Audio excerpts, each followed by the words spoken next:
राधे राधे नक्षत्रवाणी के इस पावन मंच पर आप सभी का हृदय से स्वागत है। भगवती दुर्गा और श्री हरि विष्णु की अनंत कृपा आप और आपके पूरे परिवार पर सदैव बनी रहे। परमा एकादशी अधिक मास की कृष्ण पक्ष की एकादशी को परमा एकादशी कहते हैं। परमा शब्द का अर्थ होता है सर्वोत्तम अथवा श्रेष्ठ, और इसी कारण से इस एकादशी को सभी एकादशियों में विशेष रूप से फलदायी माना गया है। शास्त्रों के अनुसार इस व्रत को धारण करने से जन्म जन्मांतर की दरिद्रता से मुक्ति मिल जाती है और सभी प्रकार के कायिक, वाचिक और मानसिक पाप कर्म समाप्त हो जाते हैं। पौराणिक कथाओं में इस प्रकार वर्णन मिलता है कि धन के देवता कुबेर ने भी इसी व्रत के प्रभाव से भगवान शिव की कृपा प्राप्त की थी और देवताओं के कोषाध्यक्ष का पद प्राप्त किया था। ऐसा वर्णन आता है कि सत्यवादी राजा हरिश्चंद्र ने भी परमा एकादशी का व्रत किया था और इसी व्रत के पूर्ण प्रभाव से अपना खोया हुआ वैभव और परिवार पुनः प्राप्त किया था।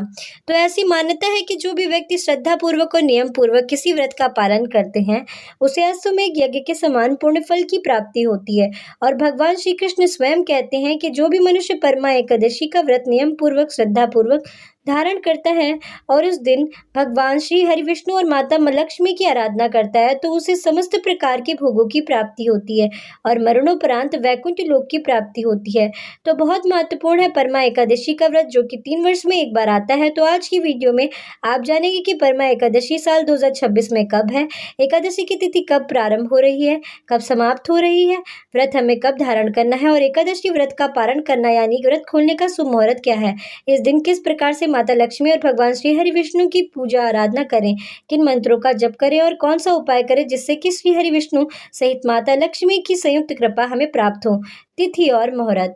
एकादशी तिथि प्रारंभ 11 जून 2026 को सुबह 12:58 बजे। एकादशी तिथि समाप्त 11 जून 2026 को रात्रि 10:36 बजे। व्रत कब रखें? सूर्योदय कालीन तिथि के अनुसार एकादशी का व्रत 11 जून 2026 गुरुवार को धारण करना है। पारण का समय 12 जून 2026 शुक्रवार को सुबह 5:21 से 8:25 के बीच व्रत का पारण करना है। पूजा विधि और नियम। 10 जून दशमी तिथि को शुद्ध और सात्विक भोजन करें, ब्रह्मचर्य का पालन करें और संभव हो तो भूमि पर शयन करें। महिलाएं दशमी तिथि के दिन ही बालों में शैम्पू कर लें, क्योंकि एकादशी के दिन बालों में शैम्पू नहीं करना चाहिए। एकादशी के दिन सुबह जल्दी उठकर स्नान करें, सूर्योदय को जल दें, भगवान श्री हरि विष्णु के समक्ष शुद्ध घी का दीपक जलाकर व्रत का संकल्प लें। पूरे दिन फलाहार, फल, जल ले सकते हैं। शाम को पुनः भगवान विष्णु और माता लक्ष्मी की पूजा करें। रात्रि में जागरण करें, अखंड दीप दान करें, विष्णु सहस्त्र नाम और श्री सूक्त का पाठ करें। इससे अखंड लक्ष्मी का वरदान प्राप्त होता है। राहु काल दोपहर 2:05 से 3:50 तक। इस समय कोई भी शुभ कार्य प्रारंभ ना करें। इस दिन पूरे दिन सर्वार्थ सिद्ध योग है, इसलिए इस दिन किए गए पूजा पाठ उपायों का फल अनंत गुना होकर प्राप्त होता है। तो दोस्तों, याति परमा एकादशी से जुड़ी संपूर्ण जानकारी। अंत में बस यही कहूंगी कि भगवान श्री हरि विष्णु और माँ लक्ष्मी की कृपा पाने के लिए श्रद्धा से बड़ा और कुछ नहीं है। इस दिन आप भगवान विष्णु की प्रसन्नता के लिए ओम नमो भगवते वासुदेवाय मंत्र का निरंतर जाप करें। यह मंत्र न केवल आपके मन को शांति देगा बल्कि आपके घर में सकारात्मक ऊर्जा का संचार भी करेगा। साथ ही माता लक्ष्मी को प्रसन्न करने के लिए ओम श्री ह्रीं क्लीं श्री सिद्ध लक्ष्मी नमः इस मंत्र का जप करना भी बहुत फलदायी माना गया है। प्रयास करें कि इस दिन आपके मुख पर हमेशा भगवान का नाम हो।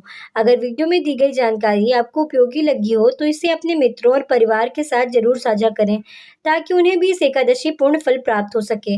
आपके कमेंट्स मेरे लिए बहुत मायने रखते हैं, इसलिए कमेंट में जय श्री हरि विष्णु अपनी उपस्थिति जरूर दर्ज कराएं।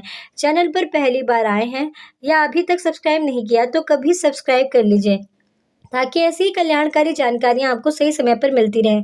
भगवान श्री हरि विष्णु आप सभी के लिए जीवन के कष्टों का निवारण करें और आप सुख समृद्धि की वर्षा करें।